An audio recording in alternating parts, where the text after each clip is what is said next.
The Kings Castle is getting a major makeover. That's next on this edition of Locked On LA Kings. You are Locked On Kings, your daily podcast on the Los Angeles Kings. Part of the Locked On Podcast Network, your team every day.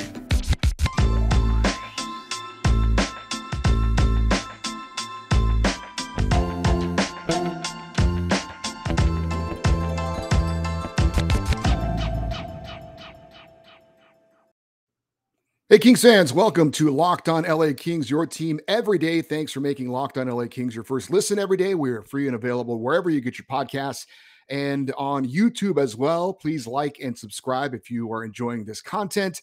And by the way, we are at 492 subscribers. So, hey, Kings fans, how about we get that up to 500 by the end of the week? Can we get 8 more subscribes from Kings fans out there? That would be awesome. My name is Eddie Garcia. I am your host of Locked On LA Kings. I've worked in sports media for the past 30 years, 20 plus years, and going at the Fox Sports Radio Network, where I'm a co-host, sidekick reporter, and NHL analyst. Also co-host of the Puck Podcast, a weekly NHL review show that's been putting out content for the past 16 years, and most importantly for you, a passionate LA Kings fan, for the past 30 years. We are 48 days away from the LA Kings home opener, season opener on October 11th against the Vegas Golden Knights. We are going to keep the countdown going. Also, just 24 days away from the 2022 rookie face-off in San Jose, where the LA Kings will be taking part in a 3-day event against 5 other Western Conference opponents, LA rookies taking part, that is. So we're also looking forward to that. So we have some major news involving the LA Kings, and most people think that Crypto.com Arena, formerly Staples Center, is a Lakers arena. And yes, the Lakers do play their home games there. The Clippers do as well. At the moment, they are building themselves a new arena. But Crypto.com Arena is actually home of the LA Kings in more ways than one. It is actually owned by the group that owns the LA Kings. That's AEG, the Anschutz Entertainment Group. So more than anything, it's actually the LA Kings building. The Lakers and the Clippers are actually tenants there. Partners, I guess they would probably prefer to call it. But like I said, Crypto.com Arena is really the home of the LA Kings. The Clippers are eventually moving to their own building in Inglewood. Will the Lakers eventually move into their own building? It's a possibility. Of course, if they do that, then they don't have to share that money with anyone else. But that remains to be seen. For now, the Lakers are there. The Clippers are there, although they're going to be moving. And then, of course, the LA Kings are there as well. And there was major news announced yesterday involving the 23-year-old arena. There is currently going on right now and will be going on for the next year plus, major multi-million-dollar renovations going on, not only to Crypto.com Arena. I know we're still getting used to saying that, but that's what it's going to be for a while, we think. So we might as well get used to it. As well as the LA Live and the Xbox Plaza area, which is across the street. There's news on that street, by the way, because it's going away. But again, multi-million-dollar renovations going on in and around Crypto.com Arena. It's scheduled to be completed in the fall of 2024. And it looks pretty impressive. If you've seen any of the animations of this or any of the renderings, and we've got some pictures. If you're watching on YouTube, we're going to share with you here. And for those of you that are not watching on YouTube, I will explain what the pictures are that we're going to put up. But a lot of interesting things are going on to renovate and upgrade Crypto.com Arena.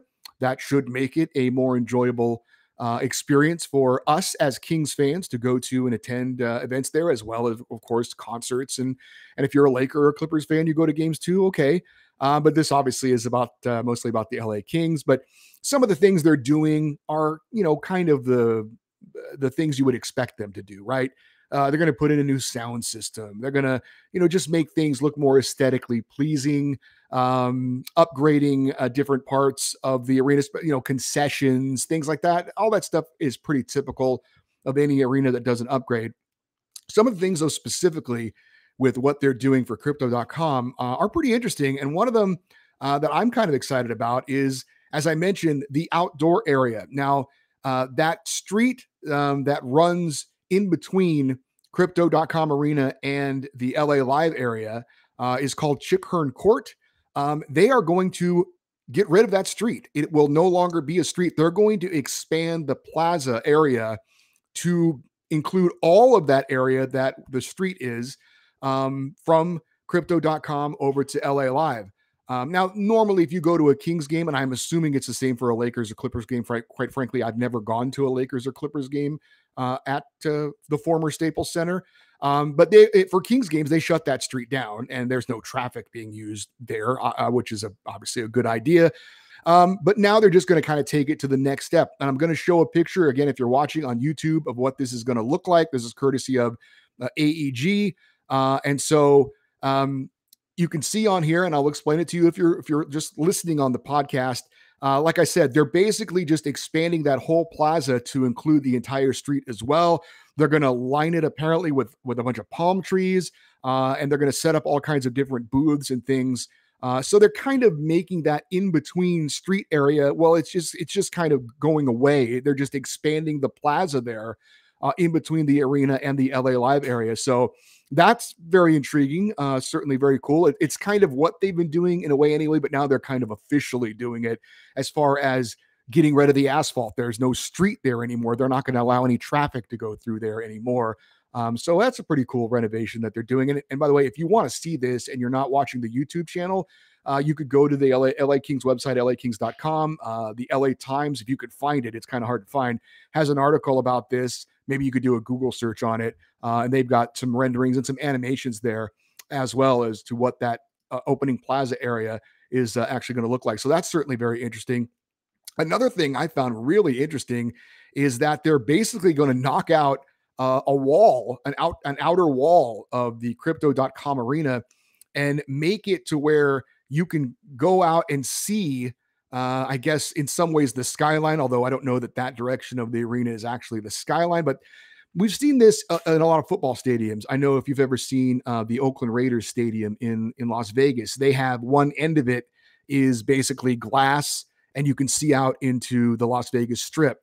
There are some other football stadiums that have this as well. I believe in Minnesota for the Vikings, they have this where you can see the skyline. You can see the city line in the background. One end of the arena is open. I think they might have this in Detroit and Indianapolis as well. It's kind of a new thing that they're doing. They started this in baseball, where places like Pittsburgh and St. Louis, they would make the outfield kind of behind the backdrop of the outfield would be the skyline of the city. And in some places, it's really breathtaking and looks amazing. And so the Kings are kind of drawing on that as well. And I'll throw up a picture of what this looks like again if you're watching on YouTube. But that the end of the arena where we have the championship banners and we have the retired numbers, they're basically going to knock that back wall out. And if they're playing a day game, that you could actually see sunlight shining through as well. But apparently that area is going to be kind of a food area, a recreational area where fans can go eat food, watch the games, and can kind of walk in and out of this little plaza area where you can also look out onto, the street and the surrounding area as well. So that's pretty interesting, a thing that they're trying to do to give you a different feel at crypto.com arena. So that's very interesting as well. Some of the other things they're doing, I know that this is also something they've taken from some other arenas. I know in Edmonton, they have this at Rogers. There's a Rogers Place and there's a Rogers Arena in Canada, and I get them confused. But anyway, the home of the Edmonton Oilers. And I think actually they have this at SoFi Stadium for the Rams and the Chargers. There's an area where fans can gather, and you can actually see the teams walking from the locker room onto the field, or in this case, the ice for the LA Kings. So we know that area where the Kings come through onto the ice, that corner area of the arena.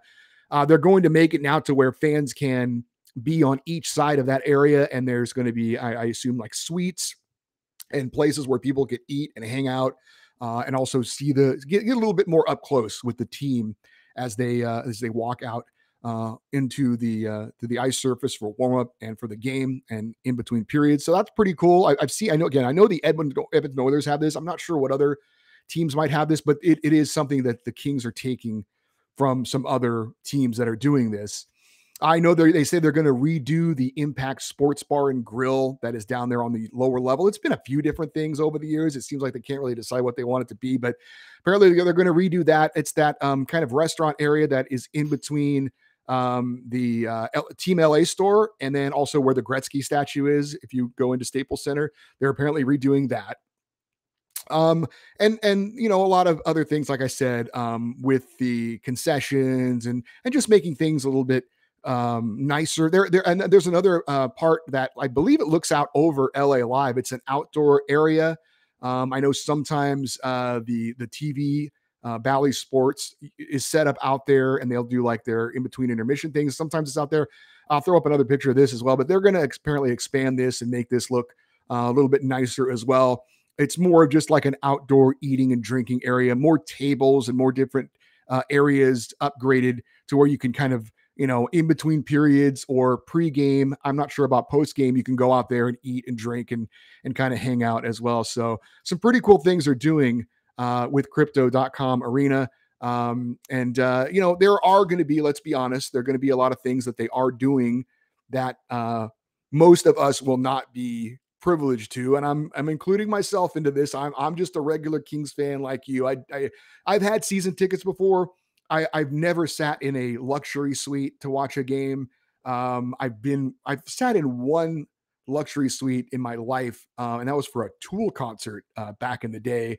Yeah, for Kings games, I'm usually either in the 300 section up high, or every once in a while I'll get a seat down low, maybe for special occasions. Usually I like to sit up high. If I'm not in the press box, I am a working member of the media. You can see my press credential here over my shoulder. And I've been in the press box for many times, and that will continue.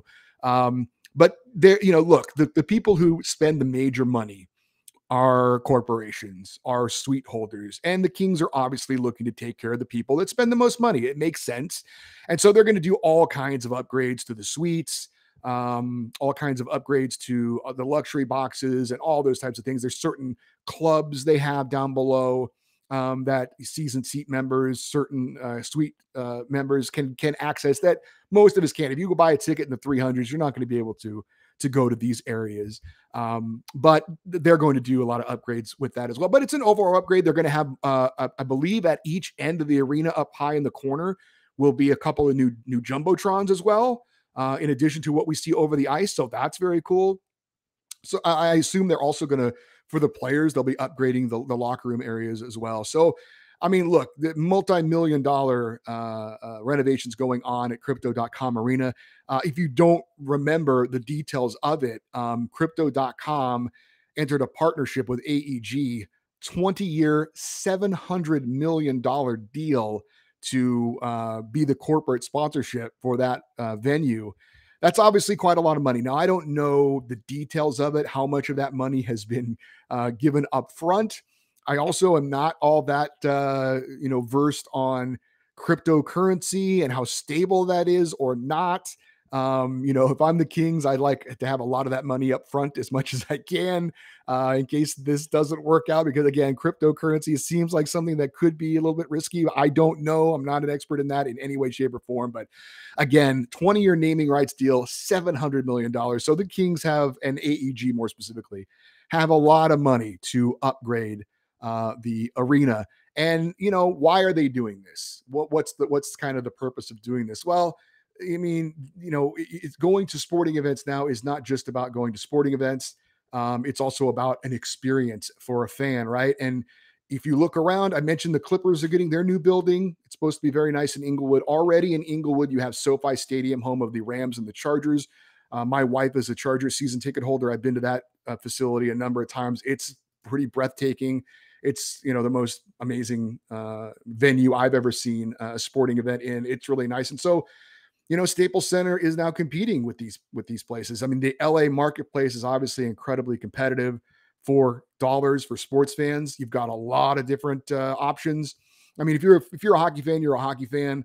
But look, there's USC, there's the Dodgers, there's the Lakers and Clippers and Kings and two soccer teams. I mean, there's a lot of options as a sports fan, and that means competition as well for all these organizations. And so, they've got to try and make Staples Center a state-of-the-art venue, even though it's over a couple of decades old. And so with this is what they are doing to try and keep up with the other organizations in town and be able to compete for your for your dollar as a sports fan. So that's what's going on at crypto.com arena. Look, excited to see how it goes. It's going to be ongoing, like I said, for a while. It's not supposed to be completed until the following season. So they claim that while the construction is going on, it will not impede with your experience attending Kings games, Lakers games, Clippers games, concerts now while that stuff is going on. We'll have to see if that's the case or not, but they are claiming that it's not going to be anything that's going to take away from your experience as a fan in the moment. Hey, I do want to remind you, if you are hanging out with some friends and putting back a few drinks, and if you become too many, the evening comes to an end and people start to head out and you think about calling a ride, but now you live nearby, you can make it home okay. It's not a big deal. What are the odds you're going to get pulled over anyway? And if so, what's the worst that could happen? Your insurance goes up, you lose your license, you lose your job, you total your car, you kill someone. Everyone knows about the risk of driving drunk. The results are tragic and often deadly. However, it still doesn't stop everyone from getting behind the wheel while under the influence. That's why police officers are out there right now to look for impaired drivers on the roads and to save lives. So if you think you're okay to drive drunk, think again, play it safe, and plan ahead to get a ride. It only takes one mistake to change your life or someone else's forever. Drive sober or get pulled over. By the way, just kind of keeping on the theme of Staples Center, crypto.com arena. I know there was a lot of uproar on social media about the name change. And I also know that social media is basically just a place for people to complain and gripe and bitch. And that's okay, I guess. But I got to say, I personally have no problem with the new name with crypto.com. I mean, it's not like Staples Center was some awesome name and they're changing it. Or it's not like it was, it's not like changing Dodger Stadium or the Coliseum to something else, to some just random corporate name of some bank or some insurance company or something. So I really don't have a problem with it. I know it takes a while to get used to, and people usually don't like change, and I'm usually amongst those type of people as well. But like I said, Staples Center wasn't like this cool name. It was just what we're used to. It was the original name of it, and so that's what we're used to. We just want to, we don't want to change things up. So I get that, but I mean, did people ever call it the stapler? I don't know. Did they call it that? That's pretty lame. I mean, maybe it's the crypt now, and that's a little bit cooler, I guess, where opponents go to die or something dumb like, I don't know. But I have no problem with it. It doesn't bother me one bit. It is kind of a lame thing that is a part of modern sports these days, and that we have these corporate sponsorships for arenas, and sometimes they last a long time and sometimes they change quite frequently depending on the situation. And sometimes you can't keep track of it. Honestly, there are some teams that have gone through 3 or 4 different name changes and you're just like, what is it called now? What is that? It's a little odd and it's a little unusual, but again, you certainly understand why organizations, ownerships, groups, why they do this. Again, $700 million to put your name on the arena and to call it that in your press releases and things like that. Yeah, sign me up for that. If you want to name my house, the Wiener Schnitzel Dome or something, you're going to pay me $1 million. Hell, I'll dress up in a hot dog suit if you want me to. I mean, yeah, I'm sorry, I'm signing up for that. Yes, please. I will absolutely do that. So I totally get it, and I also get change. People don't like change. But I don't know that there's anything. I don't think it's that big of a deal. There are some weird arena names out there. I know there's I think one of my favorites is the KFC Yum Center, which is in Louisville, Kentucky. That's where I think University of Louisville plays their basketball games. Sacramento used to be, I think it used to be like the Sleep Train arena. I think New Orleans is like Smoothie King Center or something. There are some funny ones and there are some lame ones, but crypto.com, I'm okay with it. And I am looking forward to all the upgrades they're going to be doing to the arena. Hey, real quick, we're going to play Name That King. We didn't play it last week, so we're going to play it this week. But real quick, if you want to place a wager on the LA Kings to win the Stanley Cup next season, BetOnline.net is the fastest and easiest way to check in on all your betting needs. Find all your favorite sports and events at the #1 online source for odds, lines, and games. Find reviews and news of every league, including Major League Baseball, combat sports, esports, and even golf. Head to BetOnline or use your mobile device to learn more about the action happening today. That is BetOnline, where the game starts. So I mentioned we didn't do this last week, so I wanted to be able to do it this week because we have time, and it is in another edition of Name That King. If you are unfamiliar with this, it's when I give out information and clues about a former Kings player, and you try to guess who it is. By the way, I'm working on maybe having some prizes and some giveaways associated with this. We'll see. Maybe something to look forward in the future. But if you don't know this player, if I give out all these details about this player, and at the end of the day you don't know who it is, well, then maybe you've learned something a little bit today. So sit back, relax, listen to the clues, and see if you can figure out who this former LA Kings player is. All right, here we go. This former LA King was born in Trail, British Columbia, August the 23rd, 1964. Happy belated birthday, by the way.